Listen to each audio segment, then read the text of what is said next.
Kia ora and welcome to Context with me, Guyon Espiner. And me, Corin, Dann. Now, context is the backstory to the front page story. Yes, we take an issue making headlines today and trace its long shadow to try and figure out how we got to where we are today. But there's a catch, and you'll remember this. Only one of us knows the topic that we're going to be talking about. This is right. We take turns, of course, being fair and balanced folks, and it is you, Guyon, who has the baton today, so to speak. I do, and I think you're going to like this one. Today, we are going to talk about free trade. Oh, yes. The politics of free trade. There's a lot about this. The context about why we're talking about this, I guess this is pretty obvious to most people who follow the news, even partially. Of course, the India Free Trade Agreement. Now, that's already created some political, some ideological, some cultural challenges. But I guess free trade, Corin's always been controversial. It sure has. You think about where we've come from as a country, arguably with import and export controls and so tightly controlled, and then we ripped it all open, that's right. Went completely the other way. Exactly. I don't even think we've barely got any tariffs left now. So No. we've been like the poster boy or girl for free trade for probably the last 20 years in the world. Yeah, that's right. No tariffs really at all. So it's a bit like appearing naked at a strip poker game, isn't it? You go into it, and we kind of don't have a lot to lose. But No. We'll unpack some of this in a way that's suitable for work, I promise you. Yes. But, okay, the free trade agreement with India, let's just start with this for a little bit and then we'll return to it at the end. I mean, we went quite a way down this track in the sort of 2010s, remember, with John Key and Tim Grocer was the trade minister. So it then died away quite a bit. But I wanted to ask you if you remember how this latest push for a free trade agreement, how it started and the context that Prime Minister Christopher Luxon committed to it in. Do you remember that? Well, I certainly remember him quite boldly, to be fair to him, coming out saying that Labor had kind of let it lapse. They hadn't put enough effort in, that he was adamant he could get it done in this parliamentary term, and it would have probably been in the election campaign. I can't remember. Yes, you're pretty close. Here's Christopher Luxon at TVNZ Leaders Debate 2023. So do you commit over the next term to getting a free trade deal with India? Absolutely. What we've said very clearly is that we want to be out there hustling in the world because we have lost so much. We've lost so much ground. Do you commit to that as well, Christopher? How can you commit to a free trade agreement with India when India are saying that they won't commit to one with New Zealand? Yeah, we have been so inward looking. Are you going to go and tell them that they have to have a free trade agreement with us? Are you going to succeed where John Key and Murray McCulley and all the others before failed? We're going to build trade because at the moment Australian wine is sold into India a lot cheaper than New Zealand wine. So I guess you could say that he's kind of got there, Christopher Luxon. I mean, he was kind of laughed out of town a bit, wasn't he, for saying, I'm going to get a free trade agreement in the first term. But he's pretty much got there. I think there was a bit of expectation management going on here because I think it took a wee while, and Todd McClay has been instrumental in getting this across the line, the trade minister. But I think people had to get their head around the idea that they were never going to get much with dairy, which is our major export, but that it was still worth it for New Zealand to do it. And I think the trade environment with the tariffs and Trump have probably given that a shot in the arm because it's made it sense that, well, we need to diversify here. Give ourselves some options. Okay, it's not the best we're going to get. And the other thing is India has historically not been particularly interested in trade deals because it doesn't need to when you've got 1.4 billion people. It's not a bad market. Trade with itself. The internal market's not bad. Okay, so Luxon's roughly kind of got there, but he did lose one coalition partner on the way. Sadly, it's neither a free nor fair trade deal. It's in fact low quality, and it's been rushed. 5,000 allowed to come plus bring their families. Now, you're no longer talking 5,000, you're talking 15, 20, 25,000 per year to be chefs, yoga teachers, natural medicine practitioners, this sort of thing. I spent my whole career standing up for a country called New Zealand, and this is a deal that does not defend our interests, it favours Indian interests, and that's why, sadly, it's a bad deal. It's a bad deal. Of course, that's Winston Peters. Is it a bad deal? I mean, it's a lot better than nothing, though, isn't it? We don't know because we haven't seen the fine print of this thing, have we? Really? I mean, no. I think what you end up with again is probably on balance, given how much of our trade has gone towards China and the US and Australia, that we need to keep diversifying. So it's probably still worth it, even if it's not the best deal in the world. I mean, it's great if you're not in dairy or in some of those core agricultural products. It's fantastic. You're going to suddenly get some access. Yes, and let's run through a couple of those. I mean, forestry, that's a big export industry to India. 95% of exports tariff-free immediately, and then they sort of roll off from there. Sheep meat, wool, coal, I mean, the tariffs removed pretty immediately on that sort of stuff. Seafood looks all right too. You've got tariffs coming off bulk infant formula, but as you say, not great access for dairy. But yeah, I mean, with a market of what are they, 1.5 billion close to? I mean, there will be some big gains for many of our exporters, surely. I think so, and I think what you see is momentum around these things. You could see it with China over the years. Once this trade, you can get a bit cynical about these trade trips that they go on. They take a plane, they fill up the old Air New Zealand, the Air Force plane with, 100 business leaders. It breaks down. Breaks down 3 times on the way over, but they get there. But they get access. They get in front of big leaders. They have big trade shows. It starts to build contacts and momentum, and it gives New Zealand businesses and exporters confidence. And there's always a couple of minor players sort of hanging in their little education outfit or something, and they get that little, what do they call it, a beachhead or something. They get in there, and so there is. You'd have to be optimistic that there is the opportunity for growth. Yeah. But the one thing I just would say is the one thing that I've been curious about is this investment thing, where we have to, and supposedly as part of this deal, we've got to fork up 30 billion or something in investment over 10 years. Now, hopefully that's coming. We get a lot of that back, but that's a lot of money. Yes, I'd like to see more detail of that. Yeah, that's right. And there's a question about whether that's aspirational, as politicians like to say, or whether there's actually a, It's a great word, isn't it? Yes, it is. If you don't do this, then you're going to lose the deal. So, as you say, hadn't seen the full text. Just quickly, because we'll return to India right at the end. But Labour, I mean, so we heard New Zealand First not supporting it. It means really that they're relying on Labour to come through. They'll support this, won't they? I mean, I think they will. Yeah. I think they will. They're not going to make it easy for National, are they? And I wonder. The timing issue is interesting around whether they could have got a visit from Modi and stuff. But I think that it would be a bit of a shock if they didn't. I know there'll be some within the Labour movement who are not overly keen on free trade deals. We know that from the as you go further left, there's some greater scepticism in the past. But I think Damien O'Connor, Chris Hipkins, they're centrists, really, aren't they? Yeah, I mean, centre left. That's right. I think they would back this. Yep. It's been bipartisan between the two major parties largely, but we'll unpack some of that as we go. Okay, let's set this up, right? Because if you go back into the early 20th century, over 80% of our exports went to the UK. Now, that had dropped back to about 60% by the late 1950s, 50% by 1965, but then it tanked. Now, Corin, take a listen to this guy. You might not know who it is, but try to give me the context. So give me a when and what he's talking about. Mr. President, we mark today with this ceremony the conclusion of arduous negotiations over more than 10 years, which have resulted in another great step forward towards the removal of divisions in Western Europe.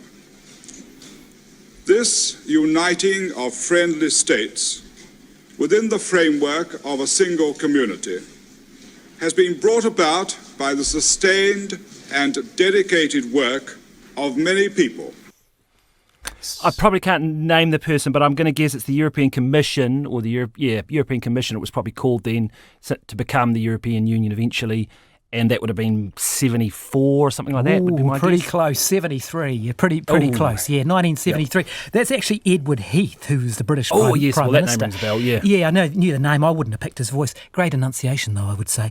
He was British PM from 70 to 74, and he's announcing Britain joining the EEC in 1973. Now, that is a date that really should stick in the minds of New Zealanders, because that was massive, right? That was existential, really, wasn't it?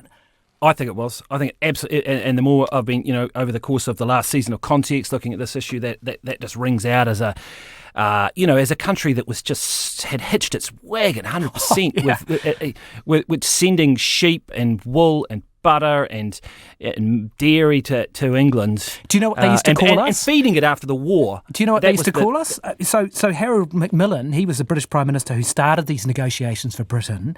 He said to Charles de Gaulle, because they got the records of some meeting, he called us an English farm in the Pacific. Yeah, and we kind of were in that respect. Yeah, 100% were. No, and most of it was sheep farming, 100%. And yeah, that was the moment.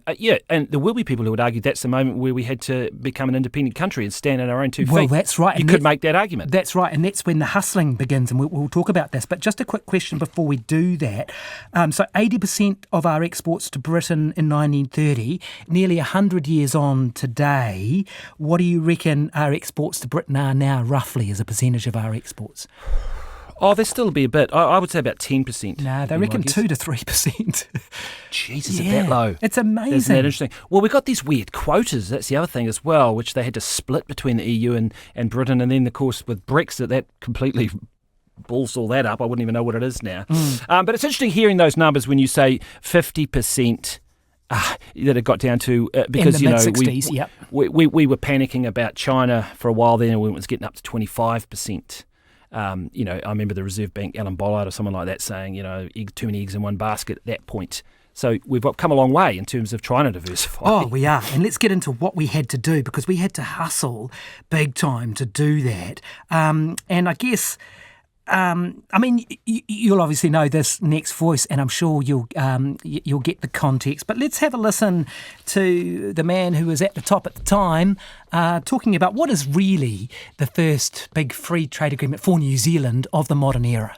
Signing this document marks the end of 3 years of intensive work to lay the foundations for a closer economic relationship between Australia and New Zealand.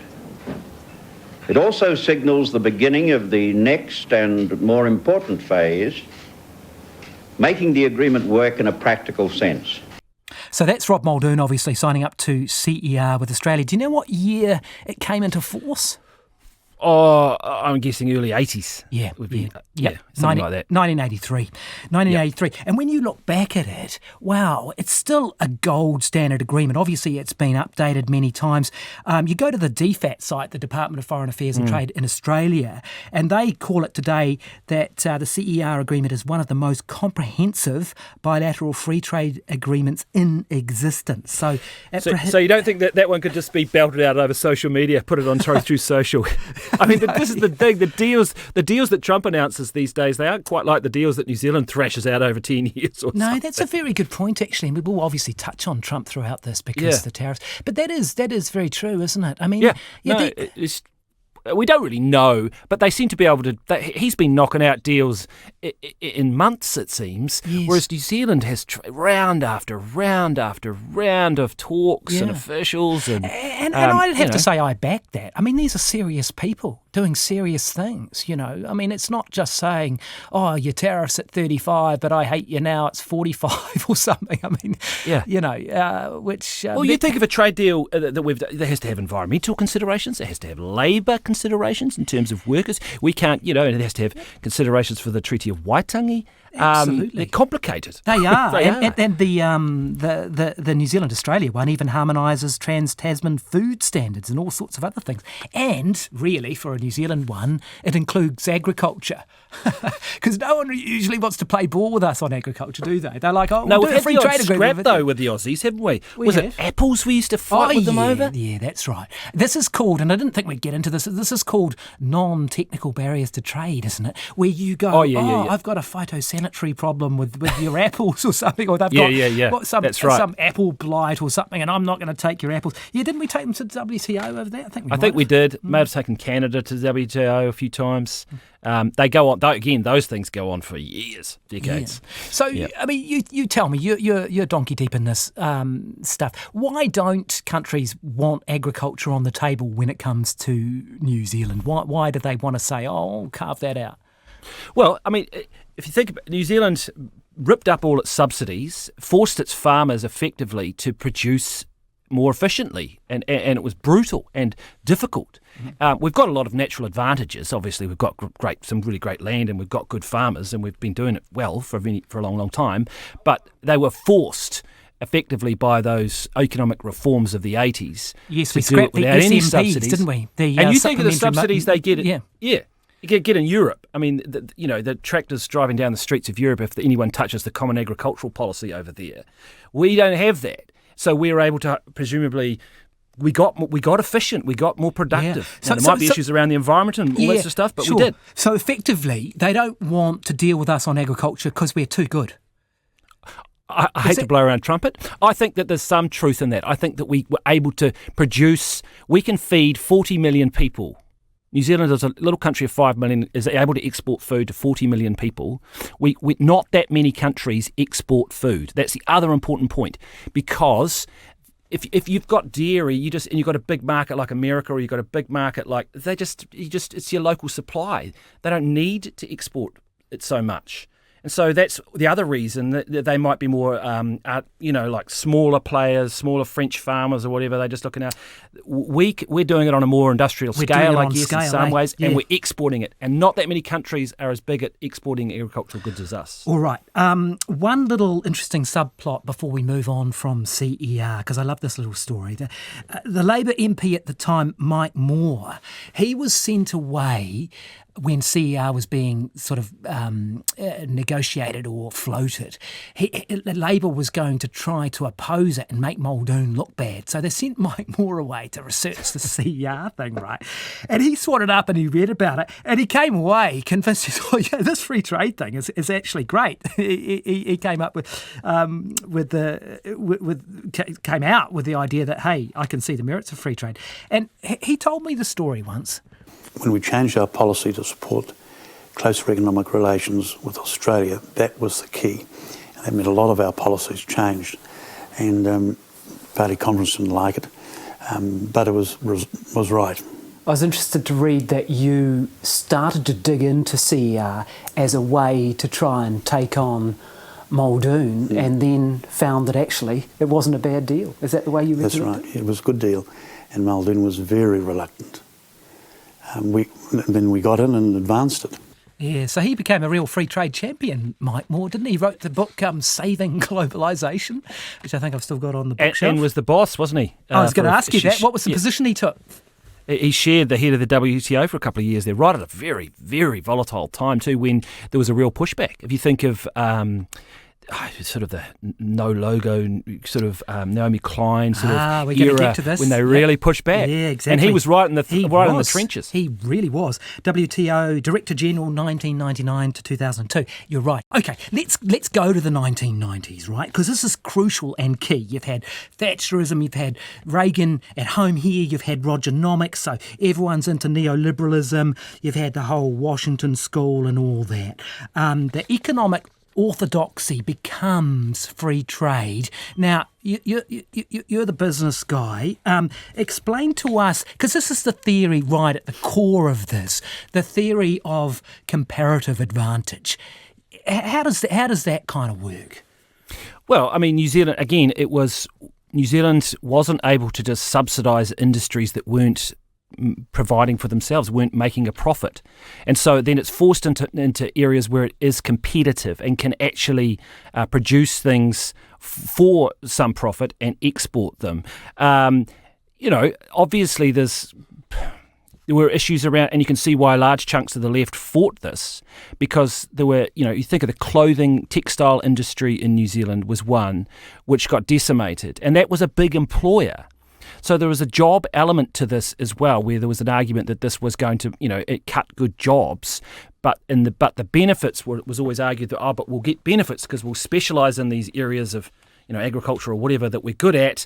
We can make more money from that, and it will grow the economy and grow the whole pie. Exactly. It's complicated, but it's David Ricardo's theory from the book Principles of Political Economy and Taxation, 1817. I didn't know that, but I did look. No, I didn't know that. No. So it's basically the idea that a country can produce something at a lower opportunity cost than another country. So in very simple terms, if you're really good at producing dairy and agriculture, you sell that to the world, and with that money, you buy your TVs and your cars and the stuff that the Korea and China and Japan are good at doing. You don't try to make and assemble your own cars, although it's worth reminding people we did try to do that. So let's just pick over this for a little bit, because we did assemble cars in New Zealand. A lot of people listening to this won't remember or know that. No, we did. We did try to assemble cars in New Zealand. And what did we do to protect that industry? We put a big tariff on cars that were already assembled, that had been put together in factories overseas. And we put a massive tariff on those cars so we could protect this industry that we had. Run through a couple of key points. We're going to hear from someone quickly on this too. So General Motors had a Petone plant in 1984. They closed that. They had a Trentham plant in 1990. These guys assembled hundreds of thousands of vehicles in New Zealand. Take a listen to this guy who's talking about when it reached the end of the line. We knew when the government changed the import tariff to allow the importation of fully built-up cars, and particularly used cars from Japan, we knew that the writing was on the wall.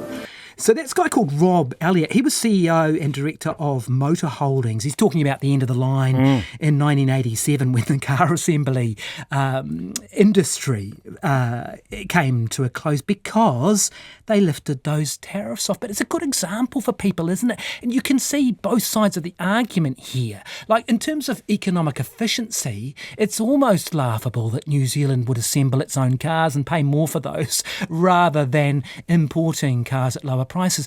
But as you say, you lose jobs, right? People's livelihoods get taken away. Yep, jobs for life, long-term jobs that are paying well, all those factors. But eventually, if you somewhere along the line, it's going to end up costing you. And I guess the government of the day at the time, it was, you're effectively subsidised. It's a subsidy, and eventually, if you can't afford to keep paying it in some way, somebody's paying it, you're going to run a cropper. The only problem isn't it, that you with that strategy, and it comes back to what you were saying with the trade deals, is that if you're going to go down that road, you've got to find that level playing field over the other side of the coin, so that other countries which do keep subsidising and which do who are richer or who are more able to keep it running longer, suddenly we have to compete with them. We're doing it without a subsidy and they're still rolling with one. And that's where it's been a tough grind, I think, for us. Yeah, absolutely. And so you can see with those sorts of job losses in New Zealand, and this is happening right around the world, you can see why free trade became quite controversial in the 1990s. So by the end of the decade, this was red hot. As you referenced before, you had Naomi Klein's No Logo book. That was 1999. And in that year, in 1999, you had a massive protest. Do you remember the US city? Oh, Seattle. Yeah, bang on. Seattle? Yeah, bang on. Yeah, it was Seattle. Bang on. No, I was going to give you a clue by saying that this is the birth home to 4 of the top grunge bands. Well, that's right. Yes, Kurt Cobain, Jimi Hendrix. Actually, this is slightly off topic, but can you name the grunge bands? We got Nirvana, Soundgarden, Pearl Jam, and maybe I don't know, Mudhoney or something like that. Look at this. Yeah, I guess you left out Alice in Chains. But, I couldn't leave them out. That's terrible. You're well done. No, they're great.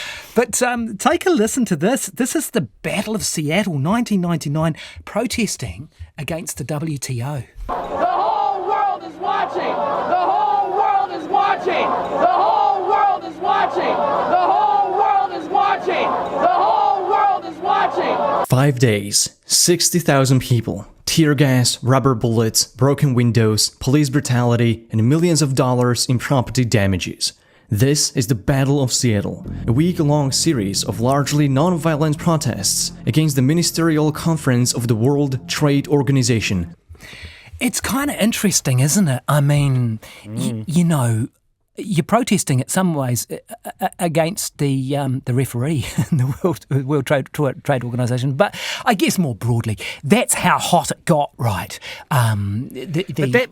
We were dealing with what we were dealing with at that time was, and the book like No Logo and that what Naomi Klein and others were doing was just showing people what was happening, which was that industries in the United States, let's take shoes or Nike or whatever, were outsourcing to Asian countries where they could get cheaper labour, less regulation, they design all the fancy shoes in New York or something, and then they get them all manufactured in China or Bangladesh or elsewhere. And that model was stripping jobs out of those Western economies and some and worrying people there, and at the same time there was concerns around labour standards and environmental standards in those other countries. Flip side of that is those other countries were also and still do seeing huge economic growth. That's right, and they traded their way up and out, didn't they? Yeah. And you see and China was extraordinary, 300 million people. Yes, and you see that we saw that in New Zealand in the 1980s.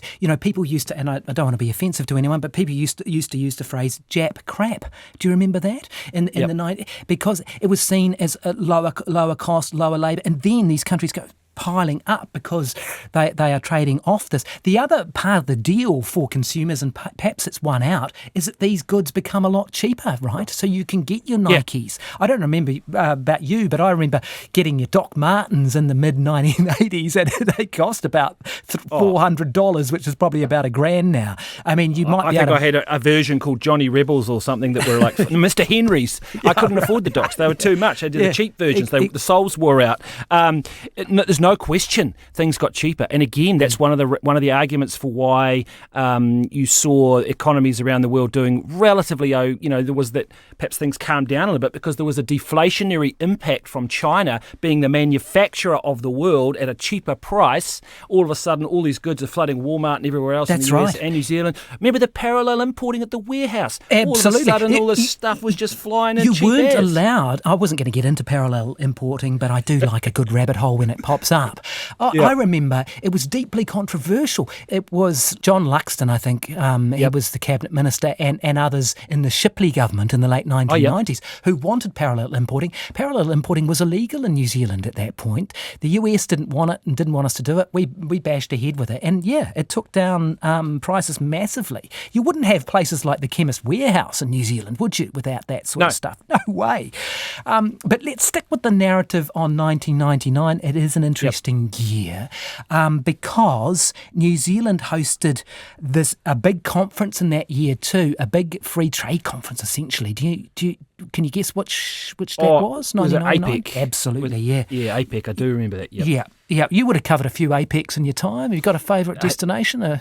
Vladivostok would be the favourite. Vladivostok went there with John Key, which of course was sort of in Asia, but Russian. It's a port in Russia, but it's the way out in the Asian side of Russia, and that was a bit of an eye opener. Any stories suitable for broadcast or?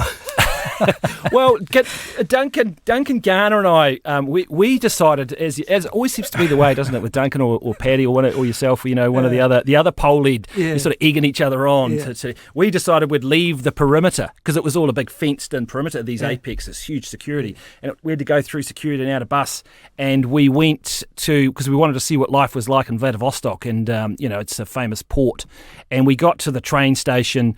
And we stood around and we sort of tried to start to ask people things. And some people could speak English, the younger people there. And we got moved on by a plainclothes police officer, maybe it was KGB, who knows, Russian guy, because he said, if you stand here for any longer, you'll get pickpocketed. And it was not safe. He didn't care that we were media or anything like that. He just moved us on. Yeah, he was like, this ain't a safe place for you guys to be. You need to get out of here. Yeah, interesting. It was interesting you mentioned Russia because they, of course, came to New Zealand in 1999 for APEC, and it was effectively Vladimir Putin's first outing on the world stage. Boris Yeltsin was still the leader until December 31, 1999, but Putin was already filling in his shoes, and he came out to New Zealand, as did Bill Clinton, Jiang Zemin from China. So it was all on in Auckland there for 1999. But New Zealand had a hugely committed and serious anti-free trade movement, didn't it, in that time? Absolutely. And, yeah. Do you remember a guy by the name of Aziz Chowdhury? Yes, that name does ring a bell. I'm just trying to think what the context is. Yeah. The show, but now his house was he was an anti-free trade activist, right? Yes. And part of a group of people who really was pushing back against free trade. And the SIS raided his house, broke into his house. And a guy called David Small, who was an academic at, I think, Canterbury University at the time, you probably remember that name too. He caught them red-handed, breaking into his house. He eventually got a settlement, this guy, with the New Zealand government. But, again, it shows you the tension. People were deeply divided over free trade. And this continued right through into the 2000s, these protests against free trade. This one from 2015, Corin, what are these people protesting? Take a listen.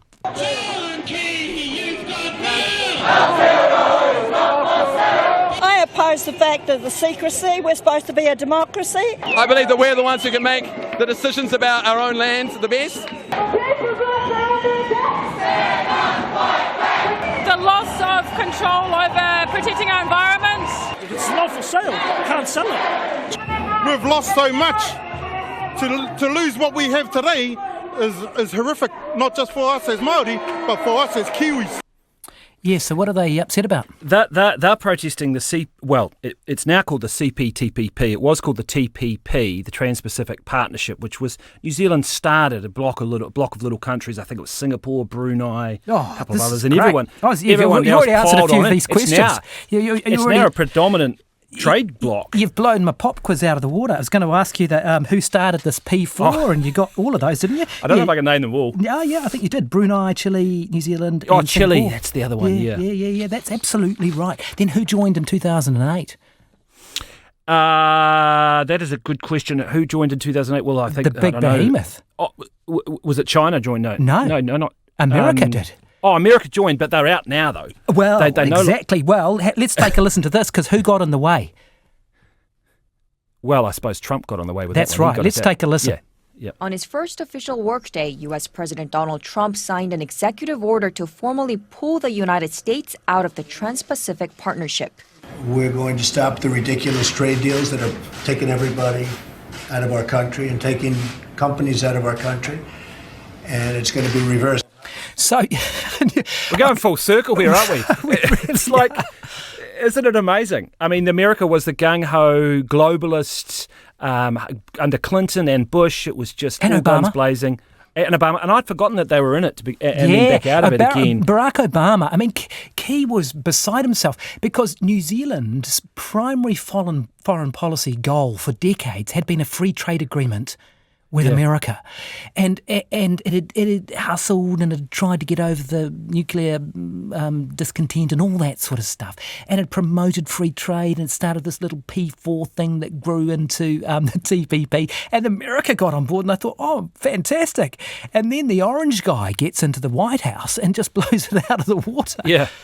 I thought it was really interesting listening to those protesters speak there, and I think this is a point that is worth raising here, and obviously what Winston and opponents to free trade make.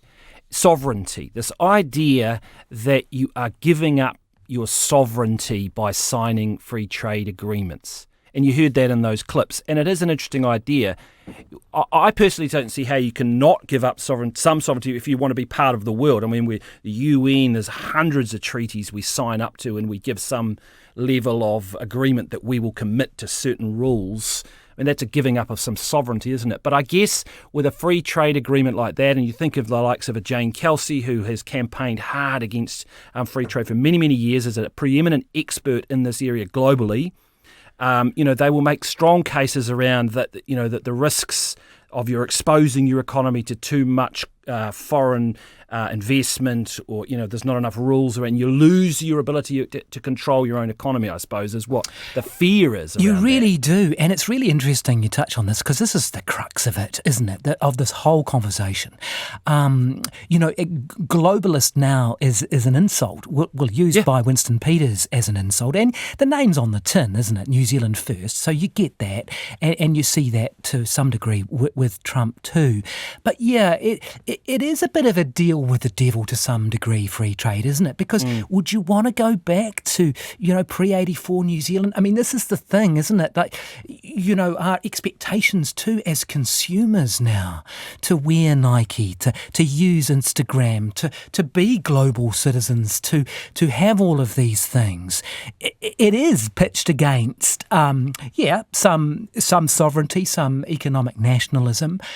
So it is a trade-off, isn't it? And it's interesting to see how that pendulum is swinging back now against. It totally is. It's fascinating. But what is interesting is that whilst Trump has gone down that road, all the other nations, well, a lot of other Western nations have been basically put the foot on the accelerator to try and do deals amongst themselves. And this was Mark Carney's speech, wasn't it? He was like, the middle nations, if you like, the smaller to middle nations have got to get together and keep that level playing field. Again, keep those good deals open so that they can trade with each other and keep their prosperity. Exactly. And it's just worth touching on here, isn't it, for people who think, well, if America can do this and tariff up and all that, you talked about India and the size of their market, then why can't New Zealand? And part of it is a question of size, isn't it? Because our market is so small. I mean, if you're started off as Zero, Rocket Lab, or whoever it is, and you're trying to sell your goods to a market of, 5 million people, you ain't going to get big by doing that, are you? So size matters in this respect, doesn't it? No, it does. And if we start putting tariffs on things that actually make a difference, they'll invariably be things that might want to sell. Or other countries will be like, well, hang on, they're putting tariffs on. We'll start facing tariffs, and the whole thing will come down. I just think. I lost my train of thought on that one. Anyway, yeah, well, let's. Speaking of people losing their trains of thought, let's have a quick listen. I love this montage, so let's have a listen to the man in the White House talking about why and how much he loves tariffs. Tariff is my favorite word. It's my favorite word in the world. I love tariffs. Most beautiful word. I love the word tariff. Tariff, I love tariff. And I say the most beautiful word in the entire dictionary of words is the word tariff. If only you could find it in the law, because it wasn't there, was it? The Supreme Court couldn't find it, and that's why they rejected it. That doesn't look like it might have stopped him, does it? He's still trying to find other ways. Look, just to wrap up here, I guess we can't leave this without talking about China, and it does get us back because, again, Winston Peters opposed that agreement, didn't he? In fact, the Helen Clark government had to separate the trade and foreign affairs portfolios after 2005, where he became foreign minister, because he was opposing that agreement. How do you reckon that's worked out? I looked at some of these numbers, and they are really eyes on stalks sort of stuff. Two-way trade between China and New Zealand grew from $8 billion in 2008. What do you reckon two-way trade? You probably know this number roughly. What do you reckon two-way trade is with China now? So $8 billion in 2008. That's when we signed the FTA, though. It's well over $20 billion now, isn't it? It's 40. Yeah, 40. So 40 billion for two-way. You're right. 20 billion New Zealand exports to China. $20 billion. Yeah, and it's that percentage too. It's up around 20-25% of all our exports are going there. Obviously, dairy has done very well there. Also, kiwi fruit. I've been to China many times, and I went there, on sort of trade trips. And one of the stories that I always hit me was when I was having to do a live cross in a dodgy apartment building overlooking some square in Beijing, and I was hustling there in a taxi. And you're on your own. You got to find the Associated Press's satellite on the roof of some diplomatic building, and I'm scrambling up some place, and I come in, there's like these two young Chinese guys manning this satellite, and I'm going to do a live cross off a balcony back to New Zealand to the 6 o'clock news, and none of them could speak any English, right? And yet this guy, he holds up an apple, and I'm like, what's he holding? And he's just showing this apple to me, And then he turns it around and it had a little sticker, New Zealand Eve apple. And he was just raving about this Eve apple. Wow. And then I realised that they love our fruit. Yes. And they would get people in Beijing would deliver you one apple on their bike, like this was even before Uber Eats was a thing, Yeah. They are very big on that, the health conscious stuff. And so you realise, there's got so much potential in China, and they just loved New Zealand products. I mean, they had a few scares as well, though. Don't forget that. We had. There was the San Luis scare, there was the botulism scare. And literally, politicians Bill English went to China basically to apologise and to explain that. That's and I guess that's the other thing that people are worried about. You touched on it earlier, when we were talking about New Zealand being Britain's farm and having 80% of our exports. I think it peaked around 30, maybe even slightly higher than that to China. But you're right, it's come back a bit now. But yeah, they do worry about the possible coercion. Again, because as you pointed out, there is this ability, if they get upset with us on foreign policy, and I'm not saying they have or whatever, but there's the ability for them to go, we got a little issue with the port here, your biosecurity's not quite up to scratch, we're just going to hold this shipment of kiwi fruit or something. And look, I'm not saying that's necessarily happened, but there's the potential for that to happen because China is very particular about its food safety standards and its accreditation and its forms and all those sort of things, and there's the potential for that to be a non-tariff trade barrier, as they call it. Yeah, indeed. Okay, so we've got the India FTA. We both assume that Labor will support that. So let's just wrap this up with I guess this question, which is, have the populists won? The anti-immigration, anti-globalist. You're seeing it in Britain. You're seeing in Australia, One Nation rise up in the polls, and the Liberals are going to have to try to match them. Obviously, you've got Trump in the White House. Here's New Zealand trying to hustle for free trade. But I guess, is free trade dead, or is it just sleeping for a while? So I got two thoughts on this. One is that just coming back, firstly, that the free trade deals, the reason why I think New Zealand has been successful, and New Zealand, again, spends years negotiating these things, is because they do have high standards. And if they didn't have high standards, I think they'd face even more opposition. And often the Jane Kelseys and those who are opposing them are specifically getting into the particular standards in there so that we don't tolerate sweatshops or we have to have good standards, and so that's really important. The other thing is, I think a lot who will win will be determined by the economics progress and over the next couple of years. If the economies can get out of this cost of living trap that we're in at the moment, and I don't think anyone necessarily has an answer of how. I don't see any politicians around the world magically showing that they've got. Well, people say they've got the answer, but how it's going to fix easily post-COVID, as we've wound our way out of that, then those concerns will probably drop away a bit. But if the economy does not improve for big chunks of middle class, middle voters who feel like, shit, we're just not getting ahead here, then they will continue to be attracted to politicians on the fringes of the left and right who offer solutions. Even if the economists say they're never going to work, it doesn't matter. If those politicians can offer them, then they're going to be attractive. All right. Well, that wraps up free trade, and that's us for another week of Context. Thanks for listening.